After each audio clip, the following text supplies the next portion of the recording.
Βρισκόμαστε στα γραφεία της ΑΕ Ηρακλείου με τον Γιώργο τον Κατσάβα, που είναι τεχνικός υπεύθυνος των Ακαδημιών του ΑΕ Ηρακλείου, και τον Δημήτρη τον Καραπαναγιώτη, που είναι υπεύθυνος των Ακαδημιών και μέλος του Ειδικού Συμβούλου της ΑΕ Ηρακλείου. Θα ξεκινήσουμε να μας πει ο κ. Κατσάβας λίγα λόγια για τις Ακαδημίες του Σωματείου, πόσα τμήματα υπάρχουν, πόσα παιδιά και αν αντιμετωπίζουν κάποια προβλήματα που νομίζουν ότι χρειάζονται λύση. Η Ακαδημία αποτελείται από 170 παιδιά. Εντάξει, ο αριθμός κυμαίνεται συμπλήν ανάλογα με την εποχή, χειμώνας, άνοιξη, και ανάλογα με την κρίση τώρα που υπάρχει, που μερικά παιδιά δυσκολεύονται να έρθουν. Ο στόχος του Συλλόγου είναι να βγάλει ποδοσφαιριστές από τα σπλάκνα του για το αντρικό τμήμα και να κάνει σωστό και υγιή αθλητισμό, και τα έχει καταφέρει με απόδειξη τη φετινή πορεία του Συλλόγου, που το αντρικό του τμήμα,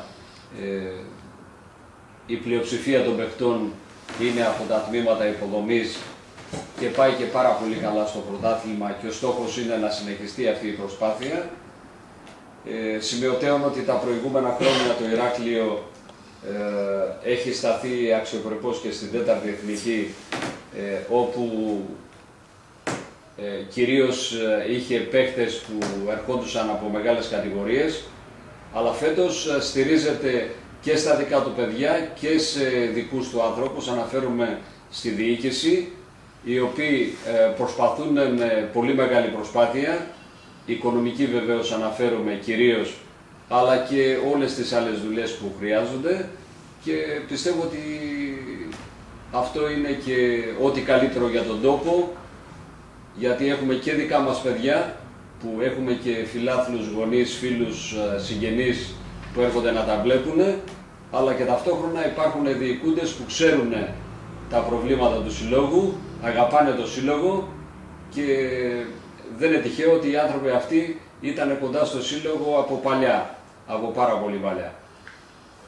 Είναι άτομα τα οποία έχουν προσφέρει στο Σύλλογο, όπως ο κύριος Σολομός, ο κύριος Τσερπές, ο κύριος Μουσουρούλης, που ήταν παλιά πρόεδρος της ομάδας και συμμετέχει πάλι, ο κύριος Καραπαναγιώτης, που είναι παρόν εδώ σήμερα, ο κύριος Δαβίδ, ο κύριος Βολικάκης,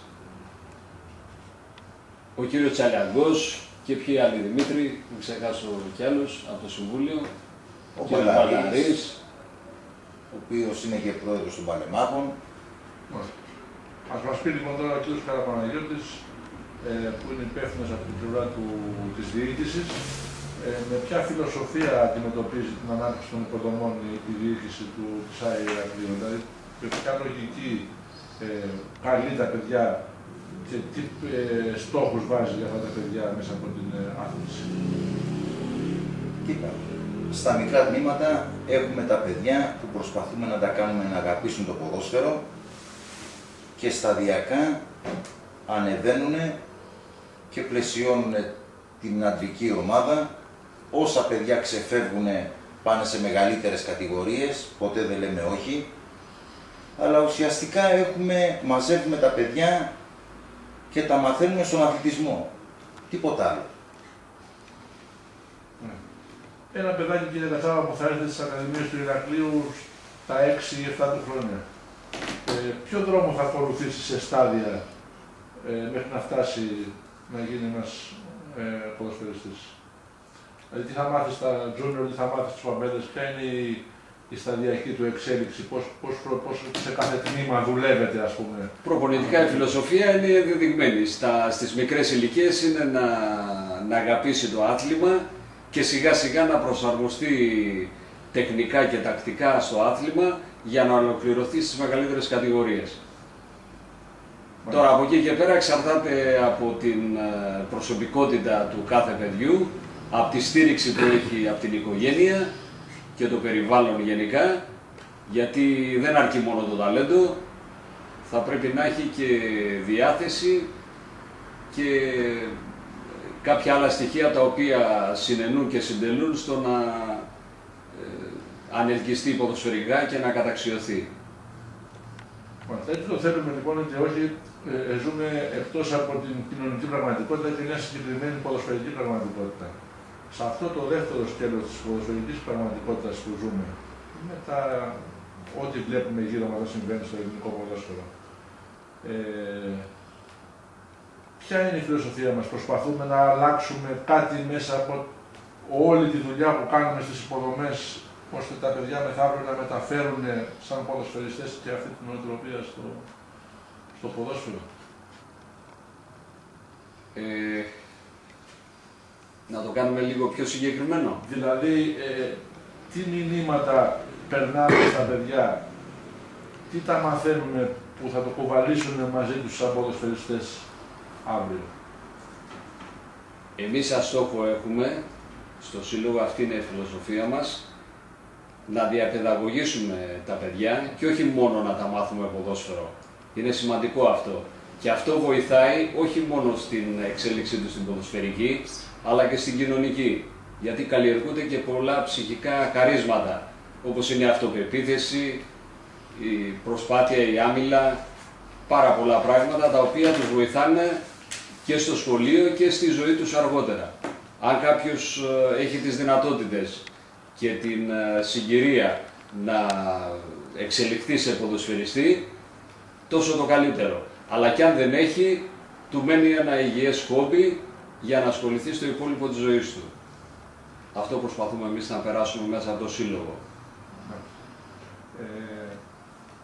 Δραστηριότητες του σωματείου, πέρα από τις αγωνιστικές του υποχρεώσεις, υπάρχουν όσον αφορά τις χαμηλότερες ηλικίες, δηλαδή η συμμετοχή σε τουρνουά ή κάποιες εκδηλώσεις, κάποιες γιορτές, κάποια μες στη διάρκεια της χρονιάς, επαφή με τα παιδιά, παίρνει το σωματείο τέτοια μέτρα ώστε να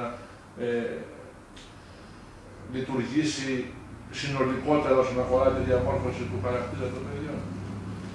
Και όσον αφορά τη διαμόρφωση του χαρακτήρα και όσον αφορά την διαμόρφωση της,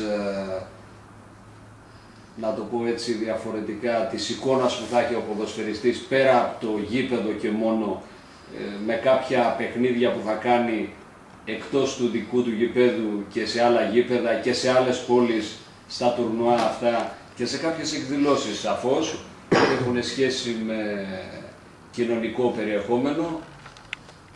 Γίνονται προσπάθειες και γίνονται τέτοιες εκδηλώσεις στο Σύλλογο. Όσο είναι δυνατόν βέβαια και όσο μπορούμε να το κάνουμε. Κύριε Αναγιώτη, οι σχέσεις του Ηρακλείου με τα γειτονικά σωματεία και του Ηρακλείου αλλά και των γύρω περιοχών σε επίπεδο υποδομών, ποιες είναι? Καλές? Ναι, δεν έχουμε... Βρίσκεστε, κάνετε τουρνουά? Βρισκόμαστε σχεδόν κάθε χρόνο με τους όμορους δήμους, γειτονικά σωματεία, παίζουμε στα τουρνουά, πρωταθλήματα, έχουμε καλές σχέσεις. Προσπαθούμε να φτιάξουμε τις σχέσεις, να μην δημιουργούμε αντιπαλότητες. Αυτό το έχουμε καταφέρει σε ένα μεγάλο στάδιο. Τώρα θέλαμε να κάνουμε και άλλα πράγματα. Δεν μας επιτρέπουν οι συγκυρίες και οι συνθήκες αυτή τη στιγμή. Έχουμε πολλές σκέψεις για τις ακαδημίες, πιστεύω να τις υλοποιήσουμε σιγά σιγά. Και εμείς το ευχόμαστε. Κύριε Κατσάβα, ο προπονητής για τα παιδιά αποτελεί έτσι εντός ένα πρότυπο. Εσείς που είσαστε τόσα χρόνια στην ίδια ακαδημία και προφανώς το πρότυπο αυτό είναι πιο ισχυρό όσον αφορά τα παιδιά που έρχονται στο Σύλλογο. Πόσο δύσκολο είναι να διαχειριστεί αυτό το ρόλο ένας προπονητής του πρότυπου? Σαφώς και είναι δύσκολο, αλλά ταυτόχρονα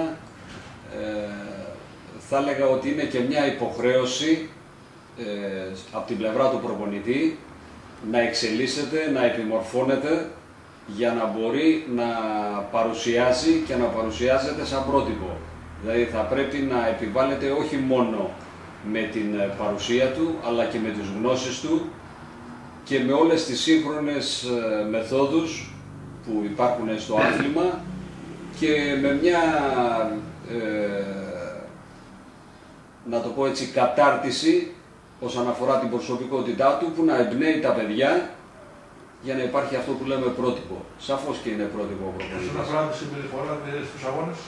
Όσον αφορά τη συμπεριφορά στους αγώνες, φυσικά εννοείται ότι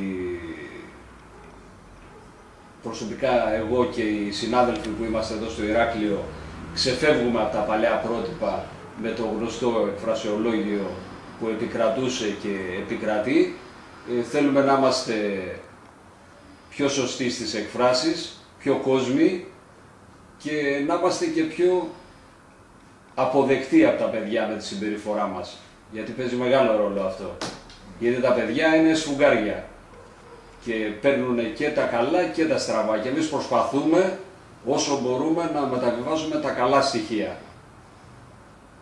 και να αποφεύγουμε αυτά που δεν είναι σωστό να εκλαμβάνουμε. Να πω στον κύριο Καραμαλή ότι οι γονείς στηρίζουν όλη αυτή την προσπάθεια που κάνει το σωματείο. Υπάρχουν προβλήματα. Είναι σε καλό επίπεδο οι σχέσεις της διοίκησης με τους γονείς που φέρνουν τα παιδιά τους στο σωματείο. Κοίτα, το σωματείο είναι ένας ζωντανός οργανισμός και οι γονείς, από τη στιγμή που διατηρούμε ακαδημίες όλα αυτά τα χρόνια και το νούμερο των παιδιών δεν πέφτει, αυξάνεται κάθε χρόνο, αυτό είναι και μαζί με τους γονείς. Έχουμε συνεργασία με τους γονείς, οι γονείς είναι κοντά στο σωματείο, οι γονείς έχουν καταλάβει ότι δεν είναι μόνο για το παιδί τους, είναι και για το σωματείο. Συμμετέχουν σε όλες τις εκδηλώσεις του σωματείου, είναι όλοι οι γονείς από κοντά. Προσπαθεί η διοίκηση με ορισμένες συγκεντρώσεις, υπάρχουν και ορισμένα παρατράγουδα, προσπαθούμε να τα διορθώσουμε. Προσπαθούμε να τους πούμε ότι δεν είναι μόνο η νίκη, είναι ο αθλητισμός, αυτό που κάνουμε εδώ πέρα και είναι μαζί μας οι γονείς. Δεν έχουμε κανένα πρόβλημα σε αυτό. Να κλείσουμε, να μας πει ο κ. Κατσάβας πώς πήγαν φέτος τα τμήματα του Ηρακλείου στις διοργανώσεις που συμμετείχαν, είχαν μπει στόχοι από την αρχή της χρονιάς και πώς κρίνει σε αυτή τη φάση που βρισκόμαστε την υλοποίηση αυτών των στόχων. Οι στόχοι δεν είναι μόνο τα αποτελέσματα στους αγώνες, γιατί σε μια τοπική κοινωνία, όπως είμαστε εμείς, δουλεύουμε τα παιδιά τα οποία έχουμε στη διάθεσή μας. Δεν κάνουμε επιλογή παιχτών για να λέμε ότι, όπως είναι μεγάλες ομάδες, ότι έχουμε κάνει μια επιλογή με τους καλύτερους και δουλεύουμε πάνω σε αυτούς. Που σημαίνει απλά ότι έχουμε ένα ρόστερ το οποίο θα έχει τους πάρα πολύ καλούς, τους καλούς και τους πιο μέτριους. Με βάση αυτό, τα πάντα είναι συνάρτηση και της φουρνιάς των παιχτών, της ηλικιακής φουρνιάς. Όσον αφορά το εφηβικό, τα τελευταία 3 χρόνια έχει μια καλή παρουσία στα πρωταθλήματα. Έχει το 9-10 την κατάκτηση του Αθηναϊκού Πρωταθλήματος, το 10-11 στην τετράδα και φέτος πάλι στην τετράδα. Τώρα μην αναλύσουμε αν ήμασταν άτυχοι ή τυχεροί που φτάσαμε. Το ζητούμενο είναι ότι είμαστε πάντα στην κορυφή, είμαστε πάντα στους πρωταγωνιστές, που σημαίνει ότι γίνεται καλή δουλειά στις ακαδημίες του Ηρακλείου και φυσικά αυτό μας χαροποιεί ιδιαίτερα και μας δίνει την φιλοδοξία και την αισιοδοξία ότι μπορούμε να επανδρώσουμε επάξια το αντρικό τμήμα και βέβαια βλέποντας πιο μακριά να βγάλουμε και κάποιους ποδοσφαιριστές που θα προχωρήσουν πιο ψηλά και θα είμαστε υπερήφανοι σαφώς αν κατορθώσουμε κάτι τέτοιο. Σας ευχαριστούμε πολύ και ευχόμαστε ό,τι καλύτερο για εσάς, τους προπονητές, τη διοίκηση και κυρίως για τα παιδιά των ακαδημιών σας. Εμείς δεν ευχαριστούμε απλά εσάς, εμείς και εγώ προσωπικά θέλω να εκφράσω τον θαυμασμό μου για σας, γιατί έτσι ερασιτεχνικά δουλεύοντας διδάσκεται επαγγελματικότητα. Μας έχετε καταπλήξει και σας ευχαριστούμε πάρα πολύ για ό,τι κάνετε και για μας, αλλά πιστεύω περισσότερο για τα παιδιά και για το αθηναϊκό ποδόσφαιρο. Συγχαρητήρια σε εσάς περισσότερο. Να είστε καλά.